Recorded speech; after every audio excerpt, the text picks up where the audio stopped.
Hey everybody, Dirili here.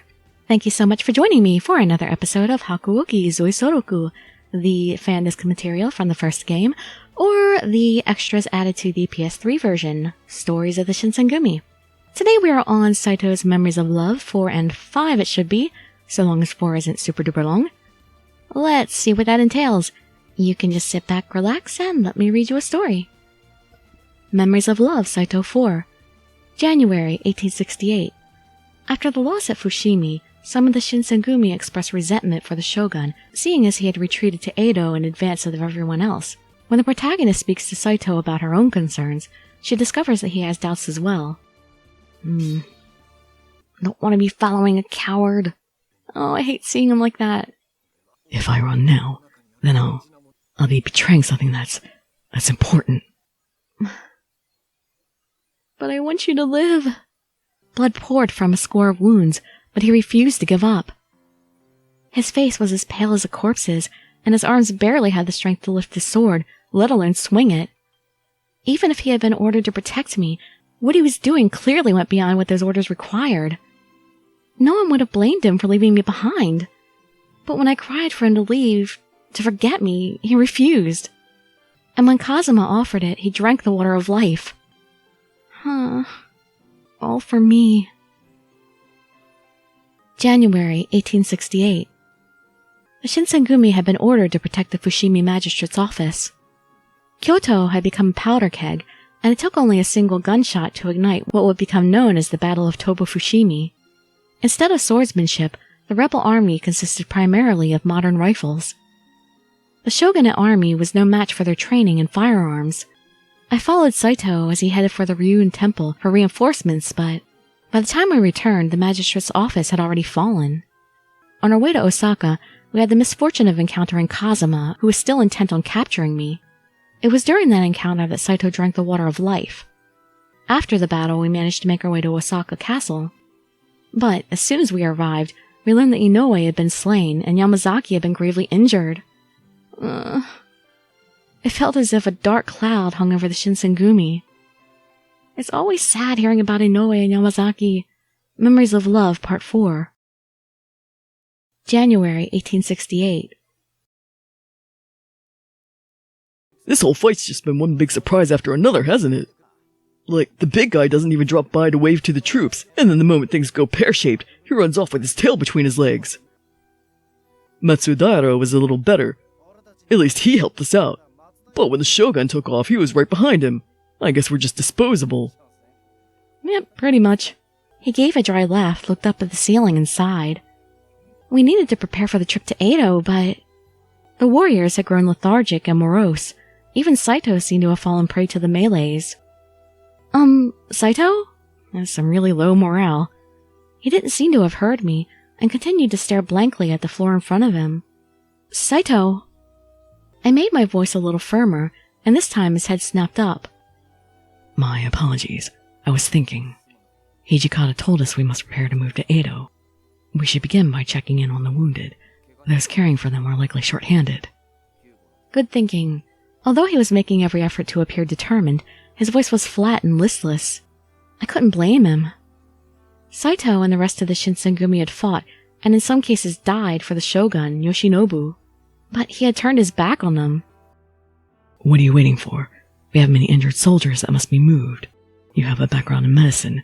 That makes you an asset. Come with me. He beckoned for me to move along, but there was something I had to ask him. What's going to happen to us now? What do you mean? Don't glare at me for asking that. The corners of his mouth twitched down almost imperceptibly, and there was a harsh undercurrent to his tone. For a moment, I questioned whether I should push forward. But I had to know. What are you so angry about? The Shogun's run off and left us behind, hasn't he? Now we're following him to Edo, but where will we go from there? I mean, he's left. Doesn't that mean he doesn't intend to ever actually fight the rebels? We can't know that for certain. Perhaps he intends to consolidate his power in Edo and counterattack when the time is right. In any event, worrying gains us nothing. But as I said, we are still receiving injured soldiers. What is needed most now is a ship to transport them safely to Edo.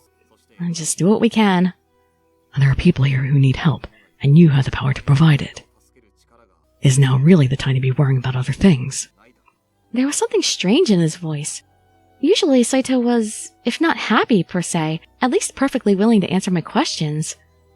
But now it seems like he was trying seriously to avoid doing so. I wasn't sure what to do. Did I really want to push the issue? Let's see. Alright, we'll just let this go for now. Alright, let's go.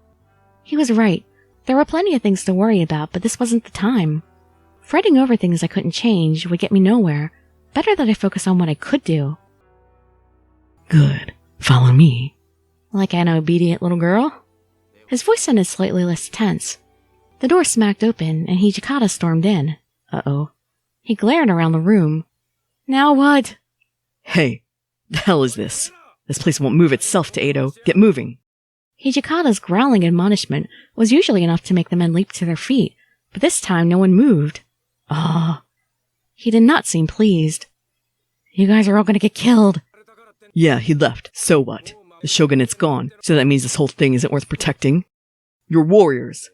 The whole thing's gonna fall apart if we aren't willing to take a stand. Suddenly, Saito's head lifted, and his eyes widened. I saw his fist tighten with determination, and he turned and looked into my eyes. Let's go. I guess that got him motivated. Even in just those 2 words, I could hear the quiet, cold fire that had been missing. Well, Hijikata's one hell of a motivational speaker. Just as we prepared to step outside of the castle, he stopped and grimaced. Are you okay? He didn't respond at first, just wiped his fist across his forehead, which I suddenly noticed seemed strangely pale. Uh-oh, is it time for me to nurse him to health? Nothing to worry about. Come on. His voice was firm, but I could hear the slightest quiver in it. He hit it well, but being outside in the sun... Ah, that's right, the Fury thing. But being outside in the sun was painful for a Fury, and Saito was no exception. If you're not feeling well, maybe you should rest until the sun goes down. He only shook his head and looked away. The commander's words woke me. Huh? I wasn't sure what he meant. He looked down at me. Whatever actions Shogun Yoshinobu has taken, there's no reason for us to abandon him. How could I have been so unsure? He sighed quietly and frowned. It was only then that I finally realized the truth. I had always thought of Saito as a rock, the sort of person who never lost his way or questioned his path. But he had been confused and uncertain, just as I had been. When Hijikata ordered him to join the Guardians of the Imperial Tomb as a spy, he never hesitated. After that, a part of me felt that he was not the kind of man that hesitated at anything. After a long moment, he turned and looked deep into my eyes. Chizuru. Yes? I understand why you feel anxious. But the actions of the shogunate and the motivations of the Shinsengumi are none of your concern. They kind of are, because I want to stick with you. But... You are not a warrior. You are not a part of the Shinsengumi. I am in spirit and heart. Once Kodo has found you, you will leave. No, that's not happening. There's no reason for you to concern yourself with our fate. Do you understand? There was nothing I could have said in response. My shoulders drooped. He was right. No, he's not. Even though I'd been with the Shinsengumi long enough to feel as if I was one of them, I wasn't. As soon as we located my father, there would be no reason for me to stay. There might, because what if your father decided he wanted to stay with the Shinsengumi too? Hijikata's words had reminded Saito of his path. But what if someday, even Hijikata's words weren't enough to save him? Then mine have to be good enough. What would happen to Saito? Who would save him then? Me, it has to be me. I must learn to speak as motivationally as Hijikata. And now on to Saito Memories of Love 5. March 1868. The Koyo Regulatory Company is driven back by Kodo's new furies and Amagiri's vicious attack. The protagonist and Saito are able to escape, but when Saito's fury bloodlust begins to manifest, she blames herself. Because he drank the water of life for me. Yes, it is that simple, isn't it? What? I don't remember. His hand rested against my cheek as he looked deep into my eyes. I could see the lines in his face soften as some part of his burden was lifted away. Though a day might come when the world would no longer need warriors, I knew there would never be a day that I would not need Saito. I felt almost like he was looking into my very soul. Your eyes are so genuine, he told me. Hidden in his voice, I could hear relief and comfort. March 1868. The Shinsengumi became the Koyo Regulatory Company and made for Kofu Castle. If we could take and hold Kofu Castle, the thought was then we could possibly turn the tide of the war. According to Hijikata, however, the Shinsengumi did not possess the force to stand against the Imperial Army. A significant portion of the Shinsengumi's men were green recruits gathered from across Edo, and their weapons were old. If the Imperial Army with their modern arms managed to intercept them, then loss would be inevitable. The Shinsengumi made for the castle with all possible haste. But they arrived only to discover the Imperial Army had beaten them there. Always a step too late. When this was discovered, many of the new recruits deserted immediately. Cowards! Hijikata had left to find reinforcements and dispatched us to scout the enemy force. What we found was my father and Amagiri leading a unit of special furies who were immune to the negative effects of sunlight. In the face of their overwhelming strength, the Shinsengumi was immediately routed. Saito took me by the arm and we escaped toward Edo. We ran through the forest as sun winked at us through the branches above our heads. Memories of Love, Part 5. Drink my blood, Saito. March 1868. I offer you my blood if you need it. The trees rustled softly around us, and Saito's hand held mine in its steel grip. I knew that being out in the sunlight had to be exhausting for him. He was a fury after all. But he refused to stop or even slow down. I think we've gone far enough. After checking to be sure the furies weren't still following us, Saito finally stopped. You're right. My throat was dry from running so long, and I was out of breath. I dropped to the ground exhausted and took great gulps of air. Saito gently let go of my hand. My apologies. I did not realize I had your hand. Well, you kinda had to make me run fast enough to keep up. He was breathing hard too, and I suspected it was because of the sun, not the exertion. With a weary arm, he wiped sweat from his forehead. Are you all right? His face was tight and drawn. We must hurry. Those furies will not tire as we have. Until we reach Edo, we must not lower our guard. But... No buts, young lady, we gotta run. He looked pale, like he might simply collapse at any second. The sun was painful enough, but blood had been splattered on him during the earlier flight. Even I could see that he was in incredible pain. Let's see. Hold on to me. Here, lean on my shoulders. He hesitated. I'm fine, but thank you for the kind offer. No, do it. Normally I would have nodded and acquiesced, but this was different. I must insist. You don't look fine at all. You're pale, and it looks like you might fall over any minute. I'm okay, so please let me help you. Unfortunately, he still refused. Stubborn man. Anyone could see that he could barely stand, but he insisted on acting unaffected. I told you I'm fine. No, you're not. Please, just for a little while. He looked down at me with his brows knit. Why are you so concerned about me? Isn't it obvious that I love you? You already cut yourself to give me blood. Whatever's going on in your mind is a mystery to me. I chewed my lip and looked down at the ground. Because he had become a fury because of me. If he had not been with me at the Battle of Togofushimi, I had no doubt that Kazuma would have taken me. Really, that wouldn't have been so bad. In Edo as well, my actions had placed him in a difficult situation. Just today, new furies made by my father had slaughtered warriors from the Shinsengumi. Saito had protected me from harm more times than I could count, and yet I'd been unable to ever repay him the favor. If I had known the bloody consequences my companionship would bring, then I would have left at the first opportunity. For a moment, I lost myself in that thought, and before I realized it, I felt tears in my eyes. Why are you crying? Are you thinking back to what Kodo said? I suspect he was not in his right mind. No, it's not that. The water of life can do strange and terrible things to a man's mind. The cruel things that he said were most likely not his true feelings. Even if he had gone mad, that does not erase many years spent together as a happy family. I shook my head. No, that isn't it. I'm not crying because of him.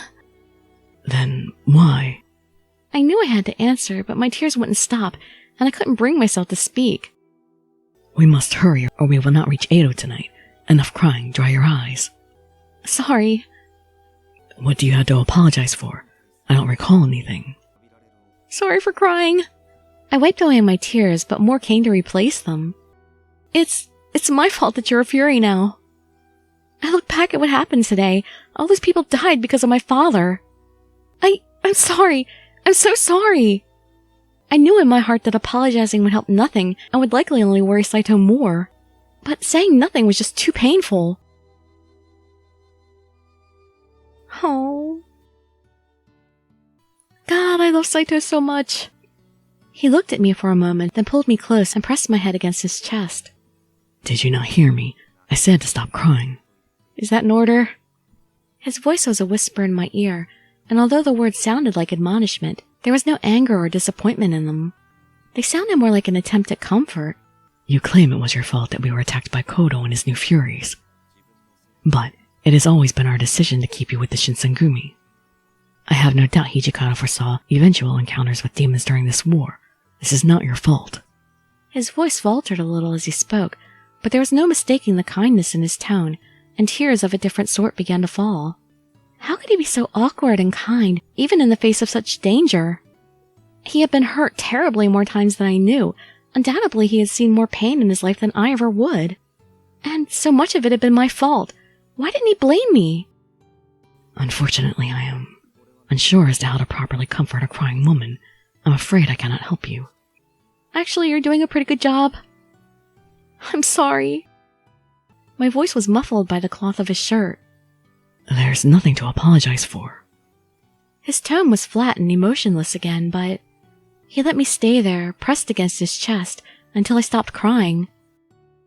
Oh, and that's the end already? Oh, I didn't want it to end there. I wanted a little more. They always leave you wanting a little more, though. I guess that's kind of like tradition. All Saito scenes are good. Well, 2 more videos with him it should be. Next episode should be 6 and 7, and then 8 will be the last one. And then we'll move on to Heisuke. So hope to see you there in that next video, or perhaps some of my other ones. And I'd be so grateful for any likes, comments, subscriptions, or shares with your friends to show some support. And I wish you all health, happiness, and safety. Dirili signing out. Bye-bye, everybody.